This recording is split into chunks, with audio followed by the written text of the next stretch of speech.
தமிழன் தொலைக்காட்சி சொந்தங்களுக்கு கிறிஸ்டோபர் தாஸின் அன்பு வணக்கங்கள். இன்றைய அரசியல் அரங்கம் நிகழ்ச்சிக்காக நம்முடன் இணைந்திருப்பவர் அனைத்து இந்து மக்கள் பேரவையின் தலைவர் காவி புலி பாபா ராம்தாஸ் அவர்கள் இணைந்திருக்கிறார். அவர் நிறைய விஷயங்கள் நம்ம பேசலாம். வணக்கம் சார். வணக்கம். வணக்கம். எப்படி போயிட்டு இருக்கு உங்களுடைய பணிகள்லாம் சிறப்பாக போய்கிட்டு இருக்கு. அனைத்து இந்து மக்கள் பேரவை சார்பாக இதுவரை நான் யாரையும் குறை சொல்ல விரும்பலை.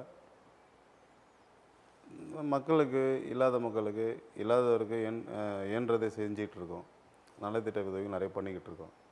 அப்படிங்கிற பட்சத்தில் எங்களுக்கு அரசியல் தேவையில்லாத காழ்ப்புணர்ச்சிகள், வீண் விவாதங்கள், மற்றவர்கள் குறை கூறுவது எங்களுடைய நோக்கம் அல்ல. நம்மளால் முடிஞ்சது மக்களுக்கு ஏதாவது செஞ்சுக்கிட்டு இருக்கணும். இந்துக்கள் நசுக்கப்படுகிறார்கள். தமிழகத்தில் பெரும்பாலும் தமிழகத்தில் தான் அதிகமாக நசுக்கப்படுகிறார்கள். இந்த திராவிடம் என்ற ஒரு டீம் சுற்றிக்கிட்டு இருக்கிறதுனால இந்துக்கள் அதிகமாக நசுக்கப்படுகின்றார்கள். அதை கருத்தில் கொண்டு இதற்கெல்லாம் ஒரு தீர்வு கிடைக்க வேண்டும் என்பதற்காக போராடுறது வேறு வழி. மக்களுக்கு இப்படி நல்லது செய்யலாம். ஒரு அமைப்பு ஆரம்பித்தாக்கா போயிட்டு போராட்டம் பண்ண கொடி பிடி போயிட்டு பழைய தலைவர்களுக்கு மாலை போடுங்கிறதுலாம் நம்மளுடைய குறிக்கோள் கிடையாது. மக்களை பின்னாடி கூப்பிட்டு போகிற பிளான், இந்த முன்னாள் தலைவருக்கு மாலை போடுறது, அவங்க பேரை சொல்லி கொடி பிடித்து கோஷம் போடுறதெல்லாம் நம்ம எய்ம் கிடையாது. நெகட்டிவ் தாட் வேணும், பாசிட்டிவ் தாட் தான் நம்மளுடைய விஷயங்கள் ஃபுல்லாக. அடுத்து என்ன செய்ய போகிற?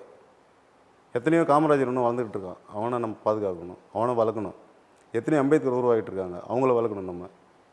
சரிங்களா? எத்தனையோ நேதாஜி சுபாஷ் சந்திர போஸ் இருக்கான், அவங்கள ஊக்குவிக்கணும். இதுதான் நம்முடைய அமைப்புடைய சாரகம்சம். பட் மற்றபடி எல்லாம் கேட்பாங்க, எதுக்கு மாலை போட வரலையா, அங்கே வரலையான்னு கேட்பாங்க. நமக்கு அது வேலையே கிடையாது. மக்கள் எங்கேயே பாதிக்கப்பட்டிருக்காங்க, அங்கேயே அனைத்து இந்து மக்கள் பேரவை நிற்கும். அதான் இப்போ நீங்கள் சொல்கிறத வச்சு பார்க்கும்பொழுது ஒரு ஒரு பொதுநல சிந்தனையோடு நீங்கள் சொல்கிறத நான் புரிஞ்சுக்கிறேன். அப்படி தான் உங்களுடைய விஷயங்கள் நீங்கள் பகிர்ந்துக்கிறீங்க. ஆனால் அனைத்து இந்து மக்கள் பேரவை அந்த பெயர் காரணம், அதாவது நம்ம நாடு சுதந்திரம் வாங்கி அரை நூற்றாண்டு கடந்துட்டோம். அதுக்கு முன்னாடி நீங்கள் உலகத்தின் மையப்புள்ளி தமிழகம்.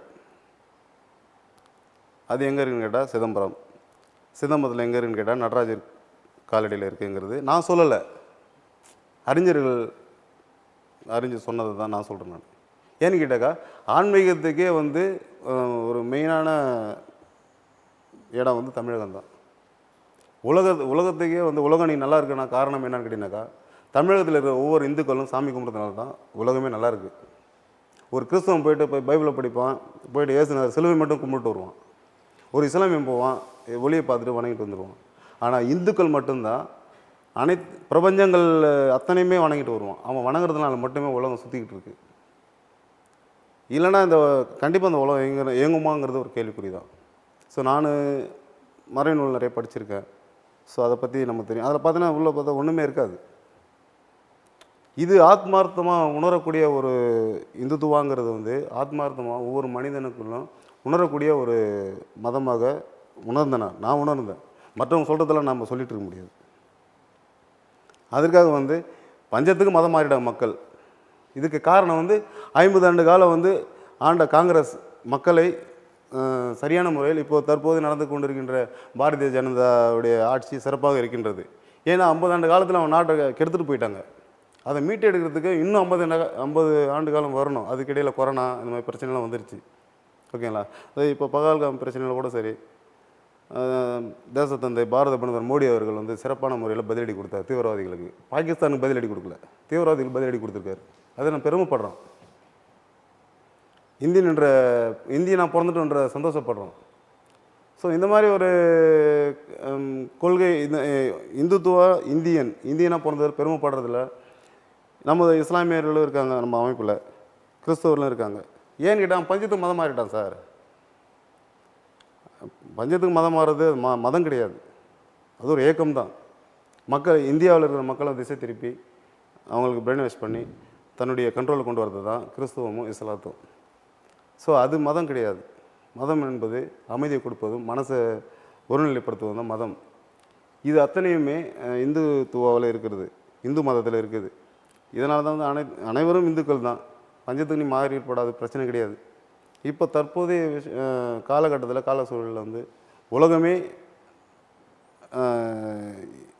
நம்ம இந்துத்துவா இந்து கடவுள்களை நோக்கியே தான் போய்கிட்டு இருக்கு. ஏன்னா கிறிஸ்துவனை பார்த்தீங்கன்னாக்கா புளிய மரத்தை வேப்ப மரத்திட்ட போக மாட்டான், விபூதி எடுக்க மாட்டான், இந்துக்கள் கொடுத்ததை வாங்க மாட்டான். இப்படி இருக்கும்போது ஆனால் இந்துக்கள் என்ன பண்ணணும்னு கேட்டீங்கன்னாக்கா யார் கொடுத்தாலும் வாங்கிக்குவான். அது ஏன்னு கேட்டிங்கனாக்கா எல்லாத்தையுமே என் இறைவன் தான் படைத்தான், என் சிவன் தான் படைத்தான், எல்லாமே எனக்கு சொந்தமானதுன்றது தான் இந்துக்களுடைய கோட்பாடு, இந்துக்களுடைய மனோபாவம். ஸோ இது அது எனக்கு பிடிக்கல, இது எனக்கு பிடிக்கல. ஒவ்வொரு இந்துக்களுக்கு உலகத்தில் பிடிக்காத விஷயம் ஒன்றுமே இருக்காது. நல்லது கெட்டது எல்லாமே இருக்கும். கெட்டதையும் அனுபவிக்கணும், நல்லதையும் அனுபவிக்கணும். இதுதான் பிரபஞ்சம். ஓகேங்களா? ஆகையினால அனைத்து இந்து மக்கள் பேரவைங்கிற நேமுக்கு இந்துக்களாக வாழறது பெருமைப்படக்கூடிய விஷயம். உலகத்துக்கே ஆன்மீகத்தை சொல்லி தந்தவன் தமிழன். உலகத்தையும் ஆன்மீகத்தை சொல்லி தந்தவன் தமிழன். உலகத்தின் அடிவாரம், உலகத்தின் மையப்புள்ளி நம்ம தமிழகம் தான். தமிழகம்ன்றத அதில் இந்துக்கள் தான். சரிங்களா? ஸோ இதில் நம்ம சொல்லிக்க போனாக்கா காங்கிரஸ் ஆண்ட அந்த 50 ஆண்டு காலம் தான் நான் குறை கூறுவேன். மற்ற எதையும் நான் குறை சொல்ல விரும்பல. இவங்க இயலாமைத்தனத்தினால மக்களை திசை திருப்பவே இஸ்லாமிய இந்துக்கள் தீவிரவாதத்தை இவர்களாக ஏற்படுத்தி விட்டது தான் இந்த பிரச்சனை ஒன்று வெடிச்சிக்கிட்டு இருக்கு. அவர்கள் நினைத்திருந்தால் சாதியை ஒழித்திருக்கலாம், மதங்களை ஒழித்திருக்கலாம். இன்று ஏற்பட்டுள்ள தீவிரவாதத்திலிருந்து லோக்கல் ரவுடிஸ் எல்லாத்தையும் ஒழிச்சிருக்கலாம். இன்றைக்கி பாரத பிரதமர் மோடி அவர்களை கேள்வி கேட்டிருக்கிறது நியாயம் கிடையாது. கேட்குற அத்தனை பேருமே இந்திய தேசத்துக்கு எதிரானவர்கள் தான் மோடி அவர்களை கேள்வி கேட்பான். ஒன்று மத மாறி கேள்வி கேட்பான். அப்படி இல்லைனாக்கா தேச விரோத குற்றங்கள் செய்கிற அத்தனை பேருமே மோடி அவர்களை குறை சொல்லுவான். ஓகேங்களா? மற்றபடி தேச பற்றாளர்களோ இந்திய தேசத்தின் பெருமைகளும் இந்திய தேசத்தின் மரபுகளையும் இந்திய இறையாண்மைக்காக போராடுபவனும் பாரதிய ஜனதாவையோ அல்லது மோடியையோ அல்லது அண்ணாமலை ஐயாவையோ யாரையும் குறை கூற மாட்டான். அவர் மீடியாக்கள் இருந்தாலும் சரி, அரசியல்வாதிகள் இருந்தாலும் சரி, பொதுநலவாதிகள் இருந்தாலும் சரி, யாராக இருந்தாலும் பாரதிய ஜனதாவை குறை கூறுகின்றனர் என்றால் இந்திய தேசத்திற்கு எதிரானவர்கள் தான் பாரதிய ஜனதாவை குறை கூறிக்கொண்டிருப்பார்கள். அதை தான் செய்து கொண்டிருக்கின்றார்கள். ஓகேங்களா? 2 விஷயம் ராம்தாஸ். நீங்கள் ஒரு விஷயம் குறிப்பிட்டீங்க, பஞ்சத்திற்காக மதம் மாறினார்கள் கிறிஸ்தவர்கள் இஸ்லாமியர்கள்னு சொன்னீங்க. அது ரொம்ப ஒரு தட்டையான வாதம் அல்லவா? நீங்கள் இந்துன்னு சொல்கிறீங்க, தமிழன்னு சொல்கிறீங்க.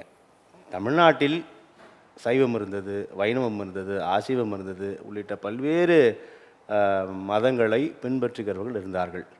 இவை எல்லாம் ஒரு குடையின் கீழாக கொண்டு வந்தது வெள்ளைக்காரன், இந்து என்று அழைத்தான் அப்படின்னு நான் சொல்ல, பெரியவர் சங்கராச்சாரியாரை இதை பதிவு செய்திருக்கிறார். இப்போ 2 விஷயம். நீங்கள் இந்து மதத்தில் இருக்கக்கூடிய ஏற்றத்தாழ்வுகள், குறிப்பாக 4 வருண கோட்பாடுகள் தான் மற்ற மதத்தின் பால் ஈர்க்கப்பட்டு சென்றார்கள் அப்படின்றது தான் வரலாறு. நீங்கள் பஞ்சத்திற்காக மதம் மாறினார்கள் அப்படின்னு நீங்கள் சொல்லும்போது இங்கு இருந்த எல்லா விஷயங்களையுமே நீங்கள் மூடி மறைக்க பார்க்கிறீர்களோ அப்படின்ற ஒரு ஐயம் வருது ராம்தாஸ். அப்படி நினைக்கிறது அது நான் பொறுப்பாக முடியாது. நான் சராசரி மனுஷனா மக்களாக வாழ்ந்துட்டு இருக்கிறது. நான் நடக்கிற இயல்பான விஷயங்கள் அத்தனையுமே பார்த்துக்கிட்டு தான் இருக்கும். எந்த இந்துவும் பகவத்கீதையை வச்சுக்கிட்டு போயிட்டு மதம் மாறுன்னு கூப்பிடல, உனக்கு கல்வி தரன்னு கூப்பிடல. இதே நீங்கள் சொன்ன விஷயங்கள் சங்கராச்சாரியர் சொன்ன விஷயங்கள் இந்து அப்படிங்கிற பேரை கொண்டு வந்தது ஆங்கிலேயனாக கூட இருக்கலாம். ஆனால் நமக்கு ஒரு அடையாளம் அந்த இந்து என்ற நேம். அப்போ இந்து என்ற நேம் கொண்டு வந்ததுக்கு அப்புறம் தான் இந்த பிரிவினைகள், கிறிஸ்துவன்றது அடுத்து வருது, இஸ்லாமியன்றது வருது. ஸோ இந்தியன் என்ற ஒரு போர்வையில் இருந்தவனை பிரிவினை ஏற்படுத்தியது ஆங்கிலேயன். நமக்கான அடையாளம் என்பது தமிழர்கள் தானே ஐயா? எங்கிருந்து வந்தது இந்துவும் கிறிஸ்தவமும் இஸ்லாமியரும்? நான் தமிழன், ராம்தாஸும் தமிழர் என நான் நம்புகிறேன். தமிழன் தான் ஐயா. அப்புறம் என்ன இருக்குது? அப்புறம் என்ன இருக்குது? இந்து தான் என் அடையாளம் இல்லை, தமிழன் என்பது தான் நம்ம அடையாளம். நான் சொல்வது ஒட்டுமொத்த இந்தியர்களுக்கு தமிழன் என்ற அடையாளம் ஆன்மீகம் நான் புரிந்து கொள்கிறேன். தமிழ்நாடு ஆன்மீக மண், ஆழ்வார்கள், நாயன்மார்கள் மண் மறுப்பதற்கில்லை. ஆனால் இங்கு இது பெரியார் மண் அப்படின்னு தான் தொடர்ந்து முன்வைக்கிறாங்க. இதை எப்படி நம்ம பார்க்கலாம், எப்படி பார்க்குறீங்க? பெரியார்னு பேர் சொல்ல மாட்டேன். ஈவேரா ராமசாமி அவர்கள் சாதியை ஒழித்தார். தாழ்த்தப்பட்ட பிற்படுத்தப்பட்ட மக்களுக்கு உரிமை வாங்கி கொடுத்தார் என்று ஒரு சில தற்குறிகள் பேசிக் கொண்டிருக்கிறார்கள். அது யாராக இருந்தாலும் அப்படி எதுவும் செய்யவில்லையா ஈவேரா? அவர் தாழ்த்தப்பட்ட மக்களுக்காக போராடினார் என்றால் அவர் முதலில் செய்திருக்க வேண்டிய விஷயம் என்னன்னு கேட்டீங்கன்னாக்கா, அவருடைய சாதியிலிருந்து ஒரு தாழ்த்தப்பட்ட சாதி ஒரு பொண்ணுக்கு இல்லை ஒரு பையனுக்கோ திருமணம் முடித்து சமத்துவத்தை ஏற்படுத்தியிருந்தால் ஈவேரா ராமசாமி அவர்கள் சமத்துவவாதின் என்பதை நான் முழு மனதோடு ஏற்றுக்கொண்டு நான் அவரை பயணிப்பேன். அதுபோன்று பல குற்றங்கள் அவர் மீது சொல்லப்படுகிறது, உண்மை ஆதாரமும் உண்டு. ஸோ அவரை நம்ம பழி சொல்கிறது, அவர் குற்றம் சொல்கிறது என்னுடைய வேலை கிடையாது. இந்த நாட்டில் உலகத்தில் எல்லாமே இருக்கும், வாசனையும் இருக்கும், துர்நாற்றமும் இருக்கும். அதுபோல் சக்திகள் இருந்துகிட்டு தான் இருப்பாங்க. அவங்கள நம்ம குறை சொல்கிறது நம்ம வேலை கிடையாது. நம்முடைய இலக்கு என்ன, நம்முடைய நோக்கம் என்ன, நம்ம மக்களுக்கு உலகத்தில் போன அத்தனை பேருமே இறைவனோட மக்கள் தான், சிவனுடைய மக்கள் தான். பெரியாரை எதிர்க்கிறீர்களா? பெரியாரின் பெயரில் திராவிட சித்தாந்தத்தை எதிர்க்கிறீர்களா? திராவிடன் என்று சொல்வோம் அத்தனை பேருமே தமிழனாக இருக்க முடியாது. தமிழன் அல்ல. தமிழன் எவனுமே திராவிடன் என்ற பெயரை வாரி பூசிக்க மாட்டான்.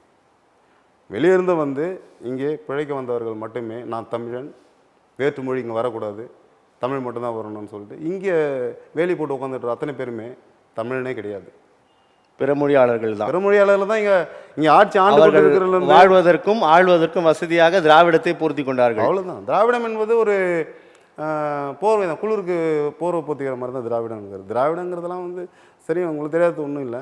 5 மொழி சேர்ந்தது தான் திராவிடம். அது சீமான் இருக்கார், அவருக்காவது ஓரளவுக்கு தெரியும், ஏதோ நிறைய படிப்பார்.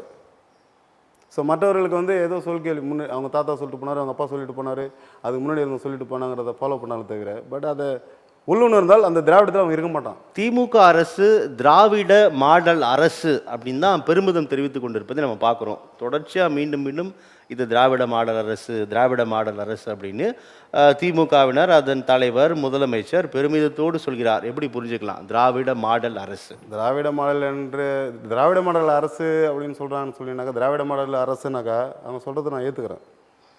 ஏன்னு கேட்டீங்கன்னாக்கா, அங்கங்கே கலவரம், கொள்ளை, கற்பழிப்பு, கிராமங்கள் தோறும் போதை வஸ்துக்கள் அனைத்தையும் கொடுக்குறது திராவிட மாடல் தானே, அதை ஏற்றுக்கிறேனே. திராவிட மாடல் அரசுனா இப்படி தானே இருக்கும், இது தானே திராவிட மாடல் அரசுன்னு சொல்லிக்கிறாங்க. அதை நான் வந்து மறுப்பு தெரிவிக்க மாட்டேன். கண்டிப்பாக திராவிட மாடல் அரசுனாக்கா உங்களுக்கு தெரியாத ஒரு விஷயமும் கிடையாது, பெண்களுக்கு பாதுகாப்பு கிடையாது. அதாவது டாஸ்மாக் நடத்துறது தமிழக அரசு, அதை குடிச்சிட்டு போகிற அப்பாவி மேலே வழக்கு தொடர்றாங்க. ஓகேங்களா? ஏன் நீ ஒயின் ஷாப் இது மூடிட்டு போ, உனக்கு வருமானம் டாஸ்மார்க்கில் தான் வருமானம் வருது அப்படிங்கிறதுக்காக நீ டாஸ்மாக் நடத்திக்கிட்டு இன்றைக்கி வந்து மீடியாவில் வந்து இந்தியா முழுமைக்குமே மது விற்கப்படுகிறது. குஜராத்தில் முழு பூரண மது விலக்கு இருக்கக்கூடிய குஜராத்தில் கூட சார் தமிழகத்திலையும் விக்கெட்டும் சார் மூடித்தனமாக கிடைக்குது அப்படின்றது தான் உண்மையான தகவல். அப்போ இந்தியா முழுமைக்குமே மது இருக்குது. இதை வந்து ஒரு கொள்கை முடிவாக எடுக்கணும், ஒரு பாலிசி டிசிஷனாக எடுக்கணும்னா மத்திய அரசாங்கம் நினைத்தால் ஒரு கையெழுத்திலிருந்து நிறுத்திவிட முடியுமே. நீங்கள் சொல்கிறது சரிதான் சார். இந்தியா முழுக்க மட்டும் இல்லை, உலகம் முழுக்கவே மது நடமாடிட்டு இருக்குது. ஃபாரினில் பார்த்தீங்கன்னா அவன் குடிச்சிட்டு படிப்பான், எழுதுவான், கவிதை எழுதுவான், லக்ஸரியாக வாழ்ந்துட்டுருக்கான், குடிச்சிட்டு தான் பண்ணிகிட்டு இருக்கான். நம்ம ஆளுங்க அப்படி கிடையாது, நம்ம நாட்டு சரக்குகளும் அப்படி கிடையாது. ஓகேங்களா? தரங்கெட்ட ஆலைகளும் தரங்கெட்ட ப்ராஜெக்டு இங்கே உருவாகிறதுனால தான் மக்களுக்கு குடிக்கிறது கூட ஒரு பெரிய இம்பார்ட்டன்ட் கிடையாது. ஏதோ உடல் ரீதியாக உழைக்கிறான், குடிக்கிறான், படுக்கிறான். ஸோ இதை குடின்னு சொல்லி நம்ம அதை பூஸ்ட் பண்ணி அதை வந்து ஒரு பெரிய ஒரு பூதாகரமாக்கி மக்களை திசை திருப்புறது தான் சார் அரசியல்வாதிகளோட வேலை. திராவிடம்னு சொல்லிட்டு அத்தனை பேருமே மக்களை எப்படியாவது ஒரு பிரச்சனையை சொல்லி டிஸ்டர்ப் பண்ணிகிட்டே இருக்கணும். இதுக்கு ஊன்றுகோலாக இருப்பார் திருமாவளவன் அவர்கள், சீமானவர்கள், இவர்கள் எல்லாம் வந்து அரசியல் புரோக்கர்கள் தான். பட் இவங்க வந்து மக்களுக்கு நல்லதை செய்யறதுக்காக வரவே இல்லை சார். இன்றைக்கி குன்றத்தூரில் ஒரு பிரச்சனை, தாழ்த்தப்பட்ட மக்களை விரட்டி அடிக்கப்படுறாங்க. என்ன பிரச்சனை? அங்கே ஆக்கிரமிப்பு, பஞ்சம் பிழைக்க வந்தவங்க, கல் உடைக்கும் வேலை செய்கிறவங்க, கூலி தொழிலாளிகள் அங்கே இருக்காங்க. அங்கே இருக்கிற திமுக பிரமுகர்கள் தான் அவங்கள மிரட்டுறாங்க. சிங்கிளாக நான் போய் நின்னேன் சார். எந்த வித சப்போர்ட்டும் இல்லாமல் நான் போய் நிற்கிறேன் தனியாக. அது நான் ஆல்ரெடி சொல்லியிருக்கேன். நான் நம்ம வந்து சமூக பிரச்சனைனா உடனே ஸ்பாட்டில் போய் நிற்போம். அதுபோல் நான் ஏன் சொல்கிறேன்னாக்கா, எனக்கு அருகதை இருக்குது சொல்கிறதுக்கு. மக்களுக்கு என்னால் முடிஞ்சது நான் நலத்திட்டு கொரோனா நிவாரணத்துலேருந்து எல்லாம் பண்ணிக்கிட்டு இருக்கேன். ஓகேங்களா, எனக்கு ரைட்ஸ் இருக்குது சொல்கிறதுக்கு. இதை வந்து தலைவர் தொல் திருமாவளவன் அவர்களோ மற்றும் சீமானவர்களோ இல்லை இப்போ வந்திருக்கிற விஜய் அவர்களோ மக்களுக்கு ஏதாவது விஜய் வந்து செய்கிறான்னு சொல்கிறாங்க, மக்கள்கிட்ட ரசிகர் மன்றத்தில் வாங்கி தான் செஞ்சிட்ருக்கார். அது ஆதாரம் என்கிட்ட இருக்குது. சரிங்களா? பட் அதனால் வந்துட்டு மக்களுடைய பிரச்சனைகள் என்னவோ, மக்களுடைய பிரச்சனை 4 சட்டமன்ற உறுப்பினர்கள் 2 எம்பிக்களை வைத்திருக்கிறது விசிகா. 30 லட்சம் வாக்குகள், ஏறக்குறைய 13-14% வாக்குகளை வைத்திருக்கிறது நாம் தமிழர் கட்சி. நீங்கள் போகிற போக்கில் இந்த 2 கட்சியும் மக்களுக்கு எதுவுமே செய்யலைன்னு சொல்லி கிடக்குறீங்களே. உண்மை அதுதான் சார். ஒரு ஆதாரம் காட்ட சொல்லுங்கள் சார். ஒரே ஒரு ஆதாரம் காட்ட சொல்லுங்கள். மக்களுக்கு அவர்களால் கேடு மட்டும்தான் இருக்குமே தவிர இதுவரை ஒரு அவர்கள் ஆட்சியில் இல்லையே. திமுக தான் ஆட்சியில் இருக்கிறது. அதிமுக ஆண்டது, திமுக ஆண்டு கொண்டு இருக்கிறது. மீண்டும் யார் ஆளப் போகிறார்கள் என்பது தெரியாது. இதில் விசிகாவும் நாம் தமிழர் குற்றச்சாட்டு என்ன பண்ண போறீங்க சார்? நாம் தமிழர் குற்றச்சாட்டு சொல்கிறோன்னு நான் ஏன் குற்றச்சாட்டு சொல்கிறேன்னு கேட்டுக்கோங்க. இவங்க 2 ஏடிஎம்கே டிஎம்கே, விசிகாவது திமுகவாவது திமுகவுடன் பலமான கூட்டணியில் இருக்கிறது. நாம் தமிழர் கட்சி தனித்தே தானே இருக்கிறது. அவர்களை நீங்கள் இதில் சேர்த்து கொண்டு விமர்சிப்பதற்கான காரணம் புரிந்து கொள்ள நாம் தமிழர் கட்சி தனித்து இருப்பது பெருமைப்படுறேன். தனியாக ஒரு மனிதன் இன்னும் போராடுறதை நினச்சி நான் உண்மையிலே பாராட்டுறேன். அதில் மாற்றுக்கிறது கிடையாது. நம்ம அதற்கு முன்னதாக தமிழ்நாடு அரசியல் களம் வரலாம். இப்போது இந்த அதாவது 21 ஆட்சி கட்டிலில் அமர்ந்து திரு ஸ்டாலின் அவர்கள், திமுக தலைமையிலான அரசு, இதற்கு முன்னதாக இருந்த கலைஞர் கருணாநிதி அவர்கள் கூட இந்த திராவிட மாடல் அரசு, திராவிடம் என்று அவர் சொன்னதை விட பல மடங்கு வீரியமாக ஸ்டாலின் அவர்கள் பேசி கொண்டிருக்கிறார். இது எப்படி நம்ம புரிஞ்சுக்கலாம்? அது ஒரு அருவருக்கத்தக்க வார்த்தையை தான் நான் இவர் அதை தூக்கி பிடிப்பதற்கான காரணம்? அது காரணம் வந்து என்ன சொல்கிறது, அதாவது என்னுடைய மகனை நான் அதிகமாக நிறைய இடத்துல மகன் ரோட்டில் சொல்லி சுற்றிட்டு இருக்க மாட்டேன். நீங்கள் கேட்டிங்கனாக்கா, சார் என் பையன் சார் என்ன படிக்கிறான் சார் சொல்லுங்கள். அதுதான் நாகரிகம். இதுதான் நாகரிகம். இதே வந்து நான் பிள்ளையே இல்லாமல் வேற ஒரு பிள்ளைய ஏதோ ஒரு பிள்ளைய வந்து தத்து எடுத்துக்கிட்டு ஊரெல்லாம் சொல்லிட்டு வரோம், இதான் என் பிள்ளை, இதான் என் பிள்ளை, இதான் என் பிள்ளை. அது அவமானம். ஸோ இதுதான் வந்து இந்த சூழ்நிலை. ஓகேங்களா? ஆக்சுவலி ஒரு தமிழ் திராவிடத்தை எதிர்ப்பவர்கள் யாருமே தமிழர்களே அல்ல. திராவிடம் இல்லாமல் தமிழ் வந்ததா, தமிழும் திராவிடமும் ஒன்றுதானே அப்படின்லாம் நிறைய பேர் பேசிட்டு இருக்காங்க. எப்படி புரிஞ்சுக்கலாம்? தமிழ் திராவிடம் ஒன்றுன்னு சொல்கிறது மடத்தனமான விஷயம் சார். அதை வந்து ஏற்கக்கூடிய விஷயங்கள் நல்ல தேர்ச்சி பெற்றவர்களுக்கு தெரியும். திராவிடம் என்பது 5 மொழியை சார்ந்தவர்கள் திராவிடம். அவர் அந்த மாநிலத்தில் யாருமே திராவிடத்தை தூக்கி தலைமையில் வச்சுட்டு ஆடலை. இங்கே பிழைப்புக்காகவும் அரசியலுக்காகவும் தினந்தோறும் மக்களுக்கு ஒரு பிரச்சனை ஏற்படுத்திக்கிட்டு மக்கள் தென் மாநிலங்கள் திராவிட மாநிலங்கள், தென் மாநிலங்கள் கர்நாடகா, கேரளா, ஆந்திரா, தெலுங்கானா, தமிழ்நாடு, இவங்க நீங்கள் குறிப்பிட்டபடி அந்த பிற மாநிலங்கள் யாருமே திராவிடர்கள்னு சொல்ல, திராவிட மாடல் அரசுலாம் சொல்ல மாட்டான். இங்கே மட்டும்தான் திராவிட மாடல் சொல்கிறாங்க. ஏன் அது?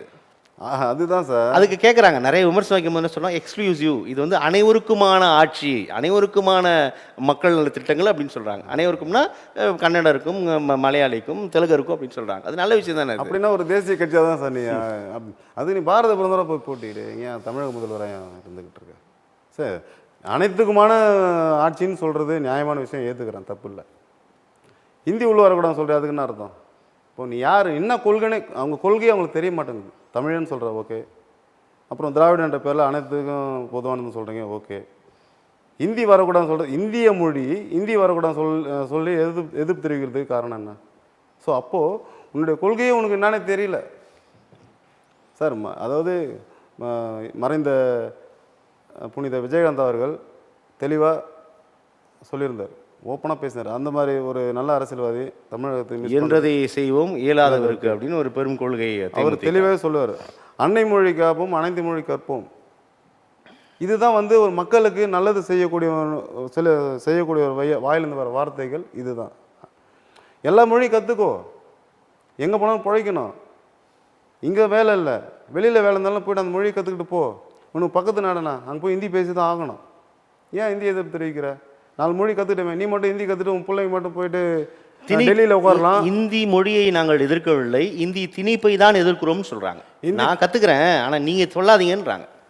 சரி, ஹிந்தி திணிப்பு ஓகே. உன் வீட்டில் தமிழ் பேசுறியா? உன்னுடைய மொழி என்ன? ஏன் தமிழை எல்லாம் அனைத்து மொழியும் கற்கணும்னு நாங்கள் ஆசைப்படுறோம். கத்துக்குங்க, இந்தி பிரச்சார சபா இருக்குது, தாராளமா அது கத்துங்க. நீங்க- யார் வேணான்னு சொன்னா? இல்ல, நீங்களே தான் ஆனா நடத்துறீங்க. நீங்க வந்து இந்தி கத்துக்கிட்டாதான் மும்மொழி கொள்கை ஏற்றுக்கொண்டால்தான் நான் நிதியே கொடுப்பேன் மத்திய அரசாங்கம் சொல்றது அபத்தம் அல்லவான்னு கேக்குறாங்க. சார், மத்திய அரசு நிதியை கொடுப்போம் அப்படின்னு சொல்லி பிளாக்மெயிலாம் பண்ணல. சொல்றாங்களே இவங்களே ஏற்படுத்திக்கிட்டது. மும்மொழி கொள்கை ஏற்றுக்கொள்ளவில்லை என்றால் நிதி தரல 2361 கோடி தராம இன்னும் இருக்குது. பள்ளி கல்வித்துறை அமைச்சரும் முதலமைச்சரும் இது வந்து தொடர்ந்து எதிர்ப்பு தெரிவிச்சே இருக்காங்களே, இன்னமும் அது அந்த நிதி வழங்கப்படவில்லையே. எதிர்ப்பு தெரிவிப்பதும் கபட நாடகம் ஆடுவதும் திமுகவிற்கு கைதேர்ந்த கலை. அதாவது ஒரு கிராமத்தில் பார்த்தீங்கன்னா ஒரு தலைவர் ஒருத்தர் இருப்பார். அந்த தலைவரை கொண்டு போயிட்டு ஒரு இடத்துல பேசுகிறேன்னாக்கா பிரச்சனை இல்லாமல் முடிச்சுட்டு அந்த ஒரு தலைவரை நம்பி ஒரு பொறுப்பு ஒப்படைக்கிறேன்னு சொல்கிறாங்க. அந்த தலைவர் அந்த பிரச்சனை இல்லாமல் அந்த நல்லதை செய்கிறது தான் இறங்கி அங்கே நெளிவு சுழிகளை பார்த்து செய்கிறது தான் தலைவன். இவங்க அப்படி கிடையாது. அங்கே போனால் பிரச்சனை, இங்கே தமிழகத்தில் சட்டசபையில் பிரச்சனை. ஏன் ஒரு எதிர்கட்சியாக இருந்தாக்கா வந்து ஒருங்கிணைந்து மக்கள் நலத்திட்டத்தில் மட்டும் பேச தெரியாதா? சண்டை போட்டால் தான் எதிர்கட்சின்னு தெரியணுமா? ஸோ அந்த பழக்க வழக்கங்கள்லாம் கொண்டு வந்தது இந்த திராவிட மாடல் தான் சார். அவன் அப்போ அன்று முதல் இன்று வரை எதிர்கட்சினா சண்டை போட்டு வரணும். அந்த தமிழகத்தினுடைய மாண்பு, இந்திய இறையாண்மை அனைத்தையும் கெடுக்கக்கூடிய ஒரே சக்தி திராவிடம் தான். திராவிடம் என்ற சொல்கின்ற அத்தனை பேருமே அவர்கள் கூட இருக்கிற கூட்டணி தலைவர்கள் அத்தனை பேருமே சொல்கிறேன் நான். சொல்ல சொல்ல வீரியமாக தான் திராவிட மாடல் அரசு அப்படின்னு பெருமிதம் தெரிவிக்கிறார்கள். அதை ஆதரித்து பேசக்கூடியவர்கள் பல இயக்கங்கள் அமைப்புகளாக திமுகவுடன் பயணிக்கிறார்கள். திமுக ஆதரிக்கக்கூடிய எல்லாமே திராவிடத்தையும் ஏற்றுக்கொள்பவர்களாக தான் இருப்பதை நம்ம உணர்றோம். கண்டிப்பாக. அதை எப்படி பார்க்குறீங்க? அதாவது அவர்கள் ஒவ்வொரு நான் ஒரு அமைப்பு ஆரம்பிச்சிருக்கேங்கிறது மக்கள் நலன் கருதி ஆரம்பிச்சிருக்கோம். மக்களுக்காகவே நம்ம செய்துக்கிட்டு இருக்கோங்கிறது தான். அது அவங்கவுங்களுக்கு பொழப்புக்காக வர்றது வேறு எதுவும் கிடையாது. நான் அதை தான் அந்த கோணத்தில் தான் பார்க்குறேன். ஏன்னா திமுகவில் இப்போ கூட்டணி வைக்கிறாங்க அப்படின்னு சொன்னாக்கா அவனுக்கு வருமானத்துக்காக போகிறாங்க சார். இந்த உலகத்தில் வந்து தவறுகள் நடக்குது அத்தனையுமே அவன் பசிக்காக நடந்துகிட்ருக்கு. புரியுதுங்களா? அவனுடைய லக்ஸரியான வாழ்க்கைக்காக அவன் எதுனாலும் பேசுவான். நேற்று ஒரு பேச்சு, இன்றைக்கி ஒரு பேச்சு பேசிக்கிட்டு நம்ம காது கூட கேட்டுட்டு தான் இருக்கும். அத்தனை தலைவர்களுமே ஏடிஎம்கோட கூட்டணி வச்சுக்கிட்டு திமுகவை திட்டிகிட்டு இருப்பார் திருமாவளவன் அவர்கள். திமுக கூட்டணி வைத்துக்கிட்டு ஏடிஎம்கே திட்டிக் கொண்டிருப்பார் திருமாவளவன் அவர்கள். டாக்டர் ராமதாஸ் அவர்களும் அப்படி தான். ஸோ இவர்கள் எல்லாருமே வந்து மக்களை மட்டும்தான் கூட்டணி தர்மம் சொல்கிறாங்க. நீங்கள் சொல்கிறது ஓகே சார், கூட்டணி தர்மன்றது ஓகே. மக்களுக்குன்னு ஒரு தர்மம் கிடையாது. மக்களுக்காக ஏற்படுத்திய கட்சி பாட்டாளி மக்கள் கட்சின்னு சொல்கிறாங்க. ஓகே, பாட்டாளிக்கு அர்த்தம் தெரியுமான்றது என்னன்னு தெரியல எனக்கு. ஏன்னா இதெல்லாம் பாட்டாளிக்காக போராடுறது கிடையாது. சரிங்களா? விடுதலை சிறுத்தை அப்படின்னு சொல்லிட்டு கட்சி ஆரம்பிச்சிருக்காரு. ஓகே, சிறுத்தை புலி ஓகே. மக்களுடைய அதாவது ஆணவ கொலை நடந்தது பிறகு தான் இவங்க வந்து ஆர்ப்பாட்டம் பண்ணுவாங்க. அது தடுக்கிறதுக்கு உண்டான யுக்திகளை இவங்க ஒன்றும் பிடிக்கல. மக்கள் போய் படிக்காத எவ்வளோ பேர் இருக்கான் சார். உங்கள் சாதி மக்கள் எத்தனை பேர் படிக்க முடியாமல் இருக்கான், எத்தனை பேர் வந்து காலேஜ் சீட்டு கிடைக்காம இருக்கான். இன்றைக்கி நிறைய பேர் சீட்டு கட்டி நம்மளை தொல்லை பண்ணிகிட்ருக்காங்க. அங்கங்கே நம்ம போயிட்டு இதுக்கு நிறைய இடத்துல நான் சொல்லி போயிட்டு பேசிட்டு வந்து மார்க்கு கம்மியாக எடுத்துடுறாங்க. ஸோ இந்த மாதிரி விஷயங்களை தான் சார் கையில் எடுத்து இதுவரை வந்து அது மாதிரி செஞ்சுருக்காங்களான்றது எனக்கு சந்தேகம் தான். சரிங்களா? மக்கள் அவங்களுக்கு தேவை, அவங்க லக்ஸரியாக வாழணும், அவங்க சந்தோஷமாக இருக்கணும். நம்ம சந்தோஷத்துக்கு மக்களுடைய பிரச்சனைக்கு அவங்க முக்கியம் கிடையாது. அவங்களுடைய சுயநலத்துக்காக சுயநலத்துக்காக தான் வந்து அவங்க அரசியல் நடத்திக்கிட்டு இருக்காங்கன்றது வெளிப்படையாக தெரிஞ்ச விஷயம். ஒன்று எல்லோரும் அறிஞ்ச விஷயம், யாரும் சொல்ல மாட்டாங்க, நான் சொல்கிறேன், அவ்வளோதான் விஷயம். தமிழ்நாட்டில் முன் எப்போதும் இல்லாத அளவிற்கு இப்போ தமிழ் தேசியம் வெர்சஸ் திராவிடம் அப்படின்ற ஒரு கருத்துருவாக்கம் உருவாக்கி ஒரு ஆதரவு எதிர்ப்பு குரல்கள் தொடர்ந்து கொண்டிருப்பதை நம்ம பார்க்குறோம். இது வந்து தமிழ் மண், ஆன்மீக மண் என்று ஒரு தரப்பிலும், இல்லை இது வந்து பெரியார் மண், பெரியார் தான் தமிழகத்தை வந்து முன்னேற்றினார், பெரியார் தான் தமிழர்களுக்கு வந்து தமிழர்களை முன்னேற்றினார், தமிழ் என்பதும் திராவிடம் என்பதும் ஒன்று தான் அப்படின்ற மாதிரியான ஒரு இருவேறு கருத்துக்கள் கருத்துருவாக்கங்கள் தொடர்ந்து கொண்டிருப்பதை நம்ம பார்க்குறோம். இந்த ஆட்சி குறிப்பாக திமுகவின் முன்னாள் தலைவர், முன்னாள் முதலமைச்சர் திரு கருணாநிதி இருந்தபோது கூட இவ்வளவு இந்த கருத்துருவாக்கங்கள் உருவாகவில்லை. இப்போ இதுமாக நிறைய இந்த விமர்சனங்கள் கருத்துக்கள் உருவாகி கொண்டிருக்கிறது எப்படி நம்ம புரிஞ்சுக்கலாம் திரு ராமதாஸ்? சார், அதாவது திராவிடம் திராவிடம் என்று சொல்வது முதலில் உருவாகியது ஆதி திராவிடம். ஆதி திராவிடத்தை வேரோடு ஒழிக்கிறது தான் அந்த திராவிடத்தை உருவாக்கினாங்க. ஆதி திராவிடத்தை ஒழிப்பதற்காக தான் திராவிடம் புது உருவாக்கப்பட்டது. வார்த்தை கொண்டு வந்து அது பாதி திராவிடத்தை கொண்டு வந்திருக்காங்க. ஸோ இதில் வந்து ஆதி திராவிடன்றது ஒரு பெருமை இருக்குது. ஆண்டவன் ஆதி திராவிட, சரிங்களா? அது அந்த ஆண்ட அத்தனை பேரையும் ஒழிச்சு கட்டிட்டு புதுசாக வந்தவர்கள் திராவிடம்னு சொல்லிட்டு புதுசாக ஒரு டாபிக் வச்சுட்டு சுற்றிக்கிட்டு இருக்காங்க, பேசிக்கிட்டு இருக்காங்க. ஸோ அதை அரசியலாக்கிட்டு இருக்காங்க, அதை வளர்த்துக்கிட்டு இருக்காங்க. மக்களை திசை திருப்பி மக்கள் இதுதான் திராவிடம். ஈவேரா ராமசாமி அவர்கள் வந்து மக்களுக்கு எங்கே கொடி பிடிச்சி போராடினார்? அங்கங்கே தென்னையில் உட்காந்தாரு, அங்கே உட்காந்தாரு, இங்கே உட்காந்தாரு, போயிட்டு பிராமணர்கள் எதிர்த்தார். பிராமணர்கள் எத்தனை சதவீதம் இருக்காங்க சார் சொல்லுங்கள்? ஆதி திராவிடம் எத்தனை சதவீதம் இருக்கான்? ஏன் அவனை அடிக்க முடியாதா? எங்கே? அதாவது அடிமைப்படுத்தினாங்க, கொடுமைப்படுத்தினாங்க. அறியாமைத்தனம் இருக்கும்போது அடிமைப்படுத்தினாங்க, ஏற்றுக்கிறோம். இன்றைக்கி ஒவ்வொருத்தனும் கையிலையும் மொபைல் இருக்குது, ஒவ்வொருத்தங்களும் நெட்வொர்க் கையில் இருக்குது. அவனோட நீட்னஸாக போகிறான் சார். நீ ஜாதி ஒழிச்சது யார்? இல்லை, ஒழிந்து விட்டதா? இன்றும் சாதிய பாகுபாடு இருக்கிறது. ஒழிந்தது. வேங்கை வயலில் மலத்தை குடிக்கும் தண்ணீரில் மலத்தை கலக்குகிறார்கள் அயோக்கியர்கள். இன்னைக்கும் போதே, நேத்திக்கு கூட அந்த கோவில் பிரச்சனை போகுது சார். அது சாதி ரீதியான பிரச்சனைன்னு சொல்ல முடியாது சார். திமிர் பிடிச்சவங்க பண்ணுற பிரச்சனை சார் அது. சார் இங்கே சாதி ஒழிக்கப்பட்ட விஷயங்கள் நான் பார்த்துருக்கேன் கூட. ஒரு பிராமணர் வீட்டில் இளையராஜா ஃபோட்டோ இருக்குது. இன்றைக்கி சாதி ஒழிய காரணமே திறமசாலிகளால் மட்டும்தான் சாதி ஒழிஞ்சிருக்கு. எவனும் கொடி பிடிச்ச சாதி ஒழிக்கவே இல்லை. இளையராஜா போன்ற திறமசாலிங்க, இளையராஜா சாரால் தான் நீங்கள் சாதியை ஒழிஞ்சிருக்குன்றதை நான் சொல்ல முடியும். ஒவ்வொரு வீட்டு வாசல்லையும் இளையராஜாவுடைய கீர்த்தனை மிக சரியான ஒரு கருத்து ராம்தாஸ் போயிட்டுருக்கு. அது யுவன் சங்கர் ராஜா. இப்போ இது போன்ற ஒரு திறமசாலிகளால் மட்டுமே சாதி தகர்த்தடிப்படுகிறது. மற்றபடி எந்த சாதி சங்க தலைவரால் இந்த சாதி இங்கே ஒழிக்கப்படலை. சாதி வந்து காக்கப்பட்டிருக்கு. இது என் சாதின்னு பிடிச்சிட்டு எந்த சாதிக்கும் எந்த மக்களுக்கும் ஒன்றும் செஞ்சது கிடையாது. அதை முன்னாடி சொன்ன போல் படிக்க முடியாமல் வசதி இல்லாமல் இருக்காங்க. எல்லா வேலைகளும் எல்லா நலத்திட்ட உதவியும் மக்கள் பண்ண முடியும். ஏன் பண்ண மாட்டேறீங்க? அதை ஏன் செய்ய மாட்டேறீங்க? ஒரே ஒரு இடத்துல ஏதாச்சும் ஒரு நல்லது செஞ்சுருக்கீங்களா? மருத்துவ முகமாவது வச்சு நடத்துறீங்களா? அதுவும் கிடையாது. நான் உங்களை குறை கூறதுக்காக சொல்லலை. இப்படி சொல்கிறதுனால அவங்க கேட்டு பாபா ராமதாஸ் மேலே கோவப்பட்டு ஃபோன் பண்ணி மிரட்டலாம் போயிட மாட்டோம். அது வேறு விஷயம், அதை விட்டுருங்க. மாற்றிக்கோங்க. ஏன்னு கேட்டிங்கனாக்கா மக்களுடைய எதிர்பார்ப்பு உங்கள்கிட்ட வந்து ஏதாவது செஞ்சிட மாட்டாங்களா மக்களுக்கு? சமூக நீதி அரசு சொல்லுது, திராவிட மாடல் அரசு எப்படி சொல்லுதோ அதே மாதிரி எங்களுடைய அரசு சமூக நீதி அரசுன்னு சொல்லுது. ஆமாம், சமூக நீதி இல்லையா? சமூக நீதின்னு சொன்னால் சமூகம்னா என்னான்னு சொல்லிட்டு அவங்களுக்கு தெரியாது, தெரிஞ்சிருக்க வாய்ப்பில்லை. தெரிஞ்சிருந்தாக்கா இந்த மாதிரி அவல நிலைகள் கண்டிப்பாக கட்டுக்கு கொண்டு வந்திருப்பாங்க. நிறைய விஷயங்கள், எத்தனை பெண்மணிகள் இப்போ கூட இடையில பாலியல் தொல்லைகள்ன்றதுனால இப்போ கோர்ட்டு தீர்ப்பு கொடுத்துருக்கு. ஸோ நம்ம எல்லார் போலையும் படிச்சுட்டு வந்து அப்படி இப்படிலாம் பேச விரும்பலை. இதுக்கெல்லாம் காரணமே வந்து ஆளுமைத்தனம் சரியில்லாமல் இருக்கிறதுனால மட்டும்தான் சார். மக்கள் ஒரு பொறுப்பை உங்கள்கிட்ட ஒப்படைக்கணும்னு வச்சுக்கோங்களேன், அதை சிறப்பாக பண்ணி கொடுக்கணும், நேர்மையாக பண்ணி கொடுக்கணும். நம்பிக்கை துரோகங்கள் மக்களுக்கு அரசாங்கம் பண்ணுறது அத்தனையுமே நம்பிக்கை துரோகங்கள் தான். அது மத்திய அரசாக இருக்கட்டும், மாநில அரசாக ரெண்டுக்குமே சொல்லிக்கிறேன். வேண்டிய படம் தான் சரி, வேண்டாத படம் தான் சரி.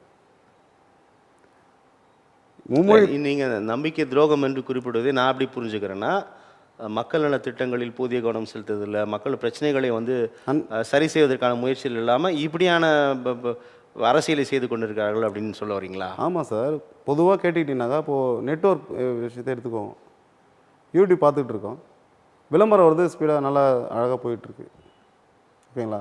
நமக்கு தேவையான ஒரு வீடியோ பார்க்கணுன்னா வரமாட்டேங்குது. இது ஒரு பிரச்சனை சார், பெரிய பிரச்சனை. இவன் பணத்தை போட்டு நான் ரீசார்ஜ் பண்ணி நான் அதை பார்த்துக்கிட்டு இருக்கேன். ஸோ இதெல்லாம் சரி செய்கிறது யார்? வீட்டில் ஒரு பிரச்சனை. மாநிலங்களை ஒப்பிடும் பொழுது தமிழகம் கல்வியிலாக இருக்கட்டும், அல்லது சுகாதாரத்திலாக இருக்கட்டும், அல்லது மருத்துவத்திலாக இருக்கட்டும், உள்கட்டமைப்பு போன்ற பல்வேறு விஷயங்களில் பிற மாநிலங்களை, குறிப்பாக வட மாநிலங்களை ஒப்பிடும் பொழுது தமிழகம் தலை சிறந்து இருக்குது அப்படின்னு பெருமை பீற்றிக் கொள்கிறார்கள். எப்படி பார்க்கலாம்? இல்லை, அதை நான் வரவேற்கிறேன். அது தனிப்பட்ட விஷயமா இருந்தாலும் நான் பல மாநிலங்களில் போயிட்டு வந்திருக்கேன். தமிழ்நாட்டில் இருக்கிற பிரைவேசி எங்குமே இல்லை, அதில் நான் வந்து உடன்படுறேன். அப்போ அதெல்லாம் நல்ல ஆட்சிக்கு சான்று தானே? நீங்கள் தானே நல்லா ஆட்சி பண்ணணும்னு சொன்னீங்க, அப்போ நல்ல ஆட்சிக்கான சான்று தானே அதுதான் சார். அது இயல்பாகவே தமிழகத்துக்கு அமைஞ்ச ஒன்று. இயல்பாகவே வளம் வாய்ந்த மண் தமிழ் மண். இவங்க ஆட்சி செய்வாங்கன்னு மக்கள் நம்பியும் இல்லை. ஓட்டு போடுறவங்க கூட காசு வாங்கிட்டு ஓட்டு போடுறாங்க. ஒவ்வொரு வீட்லேயும் அங்கே என் மக்கள் துரோகம் பண்ணாமல் இருக்காங்க. டேய், திமுக 500 கொடுத்துருக்கான், ஏடிஎம்க்கு 500 கொடுத்துருக்கான், நீ அவனுக்கு போட்டுற ஓட்டு, நான் இவனுக்கு போடுறேன் ஓட்டு, இதுதான் டீலு.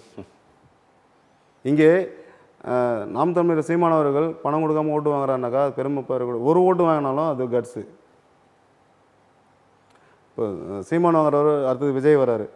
விஜய் கூட பணம் அந்த மாதிரி ஐடியாவில் அவர் இல்லைன்றது தான் வெளிப்படையாக தெரிஞ்ச அவர் விஷயம். இன்னும் களத்துக்கு வரலையே, இன்னும் வரல. அவர் வரல, இருக்க தேர்தலில் மாட்டாரு. பங்கேற்றால் தானே அப்புறம் நீங்கள் அந்த விமர்சனத்தை முன்னே. இல்லை, அது போல் இருக்க மாட்டானே. விஜய்க்கு நான் சப்போர்ட் இடு, விஜய் ஃபேன்ஸ் இடு, விஜய் ஆதரவாளனும் கிடையாது.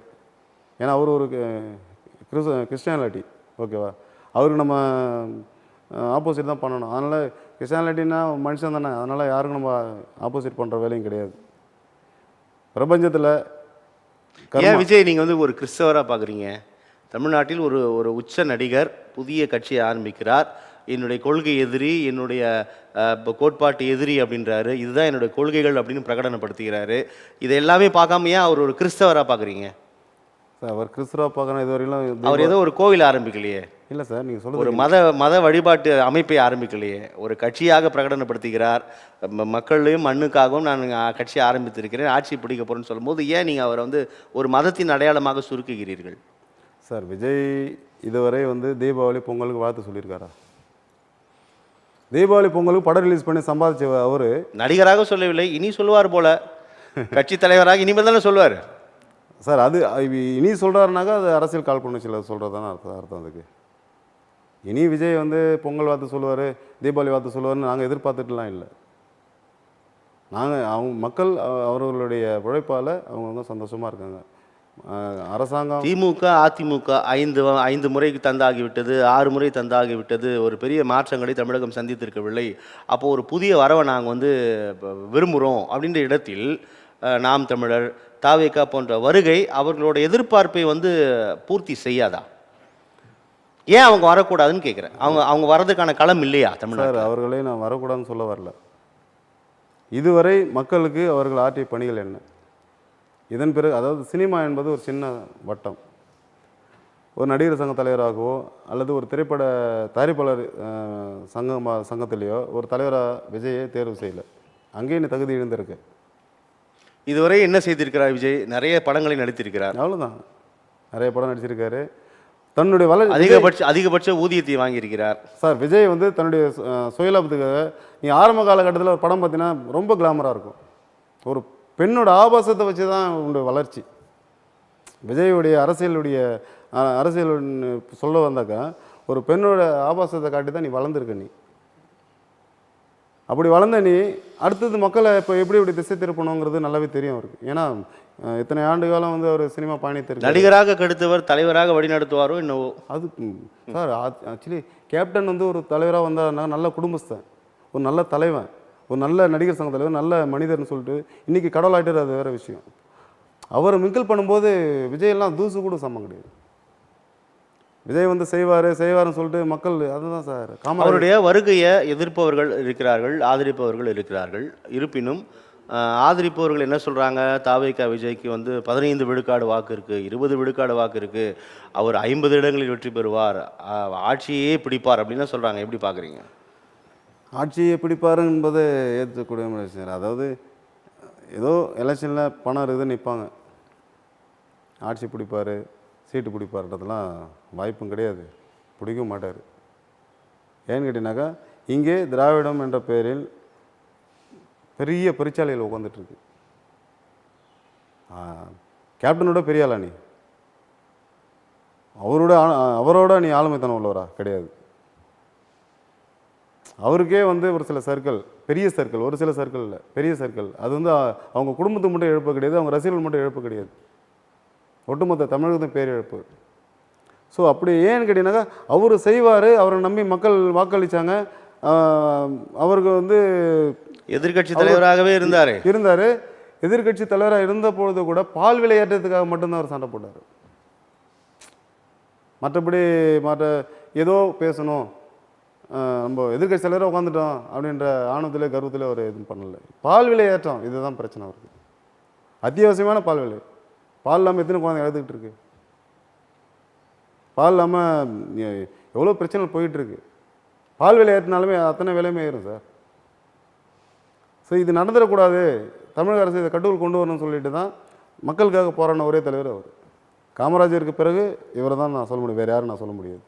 மக்கள் நலத் திட்டங்களில் திராவிட முன்னேற்றக் கழகம் போதிய கவனம் செலுத்தவில்லை அப்படின்னு ஒரு தரப்பிலும், மகளிர் உதவித்தொகை, பிள்ளைகளுக்கு காலை சிற்றுண்டி, மாணவர்களுக்கான நான் முதல்வன் திட்டம் அப்படின்னு பல்வேறு திட்டங்களை செயல்படுத்தி கொண்டிருக்கிறார்கள். அதனால் உறுதியாக அடுத்த சட்டமன்ற தேர்தலிலும் எங்களை தான் ஆட்சி கட்டிலில் மக்கள் அமர வைப்பார்கள் அப்படின்னு ஒரு பெரும் நம்பிக்கை விதைக்கிறார்கள் திராவிட முன்னேற்ற கழகத்தினரும் அதன் முதலமைச்சரும். எப்படி பார்க்குறீங்க?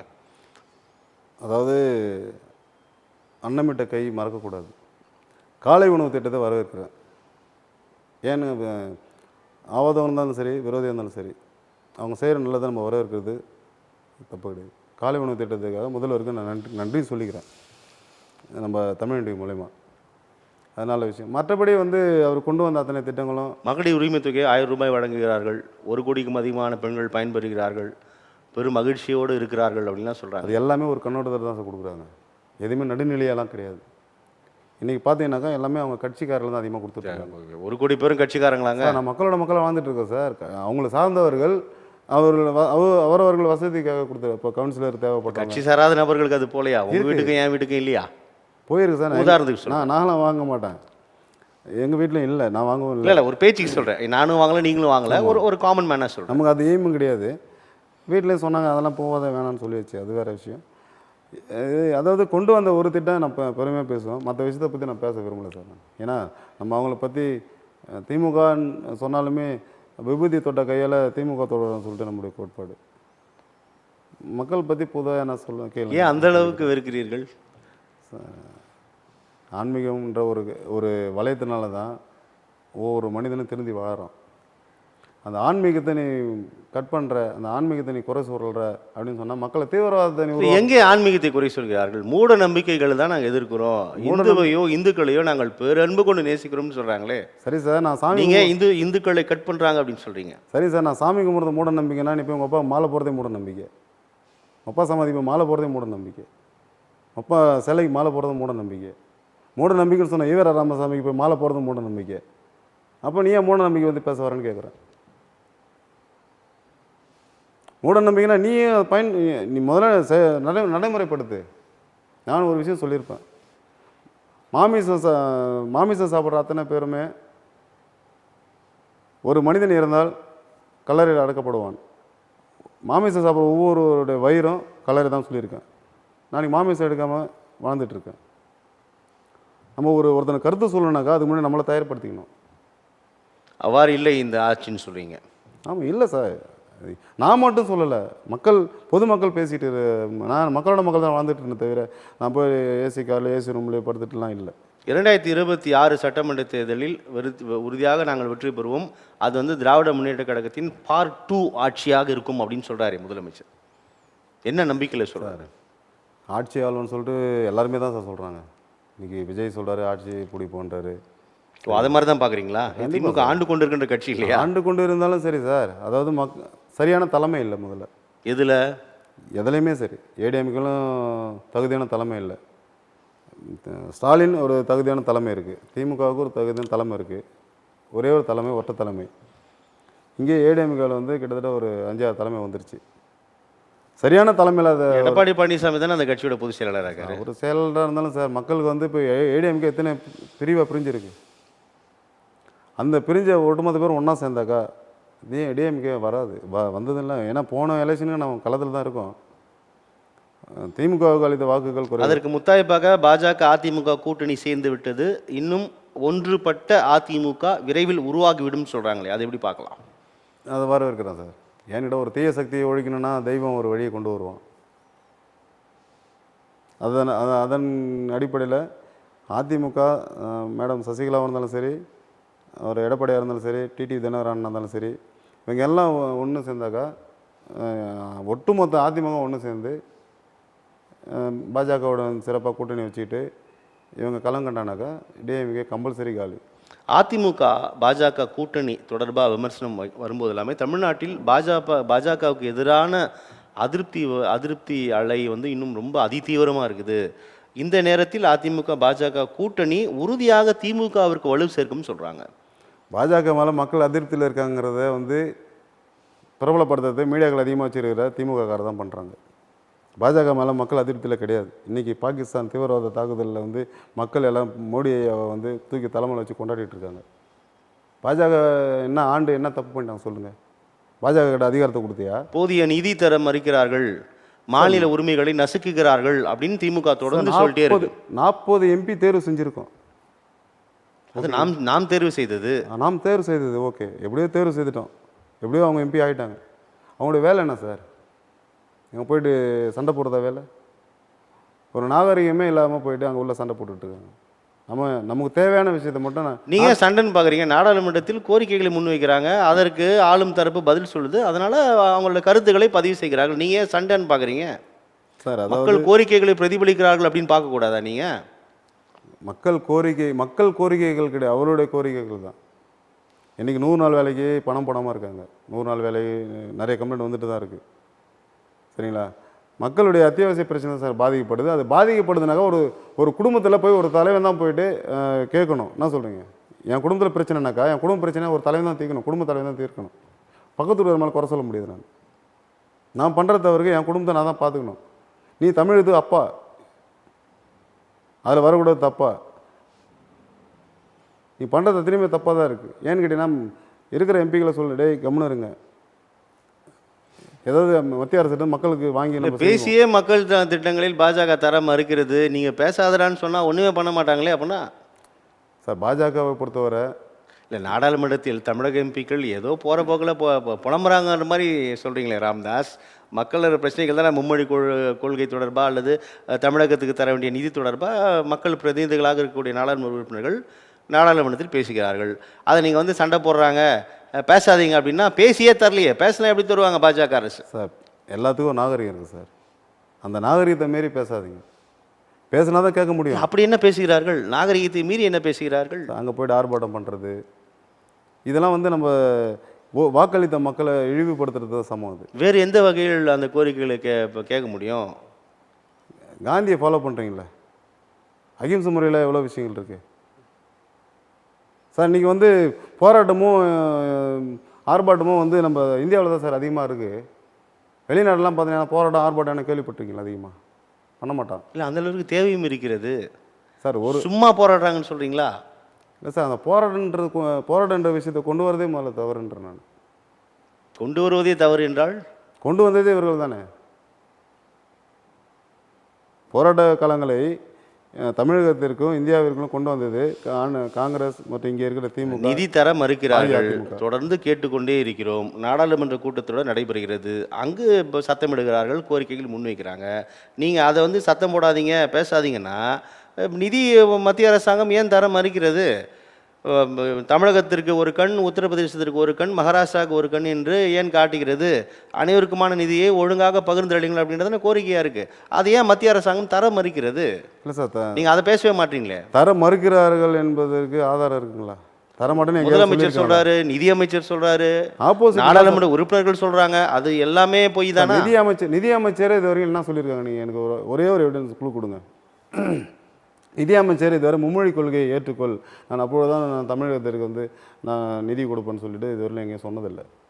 பாஜகவை சார்ந்த அத்தனை தலைவர்களும் எதுவும் இதை பற்றி பேசுனதில்லை. மும்மொழி கொள்கையை வந்து ஏற்றுக்கிட்டா ஏற்றுக்கோ, பிடிச்சா ஏற்றுக்கோ, கம்பல்சரி கிடையாது. நிதி தரவில்லையே, இன்னும் நிதி தரவில்லையே சார். எல்லாருக்கும் நீங்கள் அதை ஏற்கலையா? தமிழக போயின்னு சொல்கிறீங்களா சார்? அது தமிழகத்தை வந்து ஓரவஞ்சனப்படுத்தணும்னு சொல்லிட்டு பாஜகவுக்கோ இந்திய அரசாங்கத்துக்கோ கண்டிப்பாக ஆசை கிடையாது. நிதி என்பது எல்லாருக்கும் சேர்ந்த ஒன்று. ஏன்னா நம்ம வரி பணத்தை கொடுக்குறோம், நம்ம வரி பணத்தை நமக்கு திருப்பி தராங்க. அதை கொடுக்க மாட்டேன் சொல்கிறது அவங்களுக்கு அதிகாரம் கிடையாது. ஓகேங்களா? அதுக்கு எல்லாத்துக்கும் ஒரு வழிவகைகள் உண்டு, கேட்குற விதங்கள் உண்டு. எல்லாத்துக்கும் நம்ம போர் புரிஞ்சிட்டு இருக்க முடியாது. புரியுதுங்களா? நான் ஏன்னு கேட்டீங்கன்னா மக்களுக்கு எவ்வளோ பிரச்சனைகள் இருக்குது, அன்றாட பிரச்சனை இருக்குது. இந்த போர்னால வந்து நிறைய கார்பரேட் கம்பெனிக்கார அத்தனை பேர் மக்களை சொல்லிட்டு இருக்கான். HDFC லோனாக இருந்தாலும் சரி, இப்போ பஜாஜ் லோனாக இருந்தாலும் சரி, மக்களை தினம் எத்தனை மக்களை சிபிலை கொண்டு வந்துருக்கான் தெரியுங்களா? இது யார் சார் கவனம் செலுத்தணும்? மக்களால் பணம் கட்ட முடியல, இன்றைக்கி சட்டம் கொண்டு வந்திருக்காங்க, வரவேற்கிறேன். யாரையும் துன்புறுத்தக்கூடாது. கடன் கொடுத்தியா, கடன் கொடுத்த கடனை கேட்டு யாரும் துன்புறுத்தக்கூடாது, அவன் மன உளைச்சல் ஏற்படுத்தக்கூடாதுன்னு சொல்லிட்டு சட்டம் கொண்டு வந்திருக்கான். அதுக்கு நான் வந்து வரவேற்கக்கூடிய விஷயம் அது. இங்கே இதை கவனம் செலுத்துறேனாக்கா அப்போ உங்களுக்கு கவனம் அதில் இருக்குது, ஏன் அதை தலையிட்டு கேட்க மாட்டேன்னு கேட்குறேன். புரிஞ்சதில்லை இல்லையா? எடுத்துக்காட்டு சொன்னேன், நெட்வொர்க்கில் வந்து முட்டை விற்கிறவன் வந்து எல்லாமே ஊழல் இருக்குது. இதை சரி செய்யக்கூடியது வந்து அரசாங்கம், அதுதான் முதல்வர், அதுதான் ஊரில் பிரச்சனைனாக்கா கிளியர் பண்ணுறது கவுன்சிலர், வார்டு மெம்பரு, இவ்வளோ பேருக்கு நம்ம வாக்கு போட்டு வாக்களித்து தேர்வு செய்கிறோம். நல்லது செய்வாங்க, இதெல்லாம் கிளியர் பண்ணுவாங்க, ரோடு பிரச்சனை கிளியர் ஆகும்னு சொல்லிட்டு தான் நம்ம மக்கள் வந்து வாக்களிக்கிறாங்க. இது எதையும் கிளியர் பண்ணாதான் நீ மாட்டுன்னு வேறு விஷயத்த மக்களை திசை திருப்பி கொண்டே இருந்ததாக்கா அது நீ செய்யக்கூடாதுக்கு செய்கிறியா இல்லை மக்களை வந்து வேறு வழியில் கொண்டு போறியான்றதான் புரியல சார். டாஸ்மாக் அமலாக்கத்துறை ரைடு, அதன் மீது எழுந்திருக்கக்கூடிய விமர்சனங்கள், இருவேறு கருத்துக்கள், பாஜக ஆளாத மாநிலங்களில் இவ்வாறு நடத்தி கொண்டு இருக்கிறார்கள் அப்படின்றது ஒன்று, கொஞ்சம் கொஞ்சமாக நீங்கள் ஊழல் பண்ணுறீங்க, உங்களை ரைடு பண்ணாமல் என்ன பண்ண முடியும் அப்படின்ற மறு கருத்து எப்படி பார்க்குறீங்க சார்? அதாவது ரெய்டு நடத்தி அங்கே வந்து எதுவுமே இல்லை, நிரபராதி அப்படின்னு சொன்னாக்கா ரெய்டு போகிறது தப்புன்னு சொல்லலாம். அங்கே ஆதாரங்கள் எல்லாம் சிறப்பாக கலெக்ட் பண்ணப்படுது, குற்றவாளின்னு கண்டுபிடிக்கிறாங்க. எனக்கு அவங்க மேலே நான் கோவம் கேட்டீங்கன்னாக்கா இன்னும் நடவடிக்கை எடுக்காமல் இருக்காங்களே. இது கிட்டத்தட்ட ஒரு இப்போ மதிப்புக்குரிய செந்தில் பாலாஜி அவர்கள் கைதாக இருந்தாலும் சரி, மறுபடியும் பிணையில் வெளியே வந்த விஷயமா இருந்தாலும் சரி, மத்திய அரசு அதிமுக ஆட்சியின் போது நடத்தப்பட்ட அமலாக்கத்துறை ரைடுக்கான முடிவு கூட இன்னும் தெரியல. அப்போ அதுதான் முன்வைக்கப்படுது. அதுதான் கேட்குறேன், உடனடியாக நடவடிக்கை எடுத்து தண்டனைக்கு உட்படுத்துங்க, இல்லைன்னா அமலாக்கத்துறை வேண்டுமென்றே இப்படியா நகர்த்துகிறது, அரசியலுக்காக பயன்படுத்தப்படுகிறது என்ற விமர்சனம் தான் அது மேலே எழுது சார். பிரபஞ்சத்தில் ஒவ்வொரு தவறுகள் நடக்க தான் செய்யும். எல்லாரும் ஒரே மாதிரி வாழ்ந்துட முடியாது. எல்லாருக்கும் தண்டனை வாங்கி கொடுன்னு நான் சொல்ல வரல, தண்டனைக்காக சொல்ல வரல. அதுக்கு ஆல்டர்னேட்டிவ் என்ன பண்ணணும்? தப்பு செய்தவர்கள் தண்டிக்கப்பட வேண்டும் அல்லவா?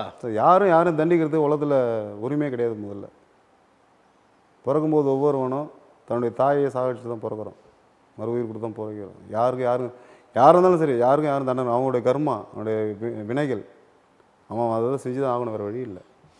அதை போய் நீ தண்டிக்கணுன்றதுக்கு எந்த மனிதனுக்கும் உரிமையும் கிடையாது. ஓகேங்களா? அதனால் தண்டனை வாங்கி கொடுன்னு நான் சொல்ல வரல. நடக்குதா, அது ஆல்டர்னேட்டிவ் என்ன பண்ணணும், அது யாரும் முன் வந்து செய்கிறது கிடையாது. ஒரு எதிர்கட்சி ஒருத்தர் கட்சி ஆரம்பித்தா ஒருத்தர் குறை சொல்லணும், இந்த மைண்ட் செட்டு கொண்டு வந்துட்டாங்க. மக்களையும் சரி, வருகின்ற அரசியல்வாதியும் சரி. இன்றைக்கி விஜய் சார் கூட வந்தார், டிஎம்கே குறை சொல்கிறார், பாஜக குறை சொல்கிறார். ஒட்டுமொத்தமாக நம்ம ஆளுங்க ஒருத்தரை குறை சொன்னால் எல்லோரும் குறை சொல்லிகிட்டு இருப்பான், ஒருத்தனை புகழ்ந்து எல்லோரும் புகழ்ந்துட்டு இருப்பான். நம்ம முன்னாடியே பார்த்துருக்கோம், தலைவர் அதான் கேப்டன் அவர்களே எவ்வளோ குறை சொல்லிட்டு இப்போ கடவுளாக வணங்கிட்டு இருக்காங்க. ஒரு எடுத்துக்காட்டு இது. நல்லது ராம்தாஸ், உங்களுடைய வருகைக்கும் கருத்து பகிர்வுக்கும் மிக்க நன்றி. நன்றி சார்.